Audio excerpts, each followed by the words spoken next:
Hello, જય માતાજી. કેમ છો બધા? મજામાં જ છો? તો આજે અમે આવી ગયા છે બીજી વાડીએ, માલટોરની નીરીણ ભરવા, ખડ ભરવા. તો તમે વ્લોગમાં રહીજો, તમને દેખાડીએ. આપણી આ વાડી છે, જો અહીંયા દેખાય ને, અહીંયા ખડ વાટે છે. આપણી વાડી છે.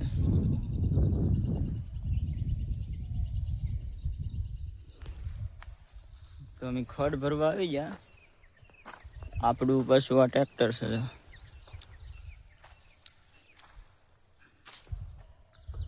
તો બ્લોગમાં રહેજો, તમને દેખાડીએ આપણે કઈ રીતે શું કરવાનું છે.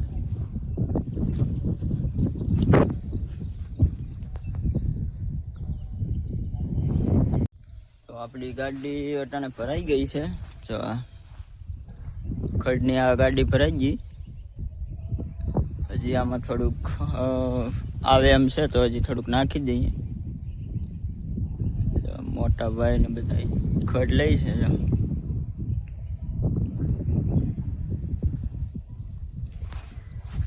ખડ આવે એમ છે, થોડુંક તો નાખી દઈએ.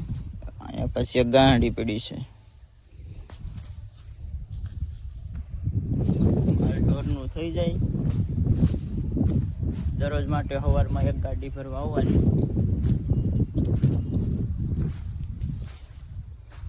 આપણું ટ્રેક્ટર છે. મોબાઈલ અહીંયા પડ્યો, એક મોબાઈલ અહીંયા ચાર્જિંગમાં છે.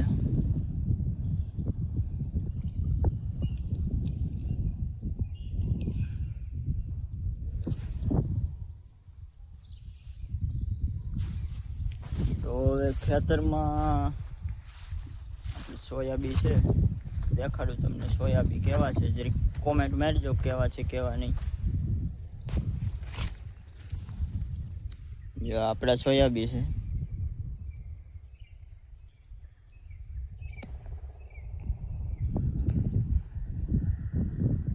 કેવા છે કેવા નહીં, જરીક કોમેન્ટ કરી દેજો.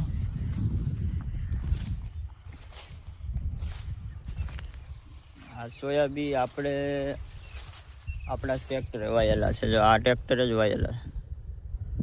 આનું વાવેતર કેમ છે જરીક કહેજો બધાય.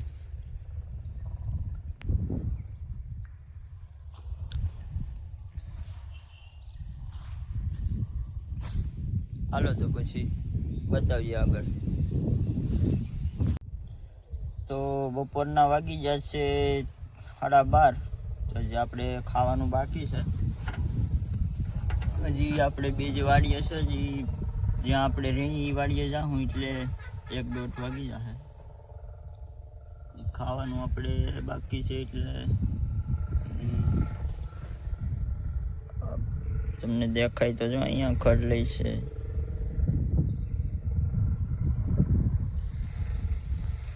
ઝાખા દેખાય, ઝાખા દેખાય. ઓલા હેઠે ખડ લઈ આપણે ત્યાં ટ્રેક્ટરે આરામથી બેઠા.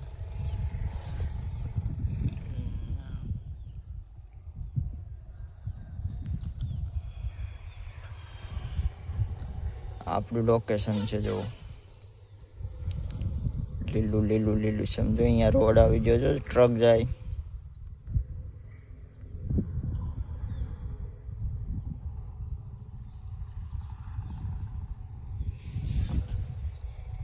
કાંઈ નહીં, તો હવે બીજા વ્લોગમાં કંઈક નવીન દેખાડીએ.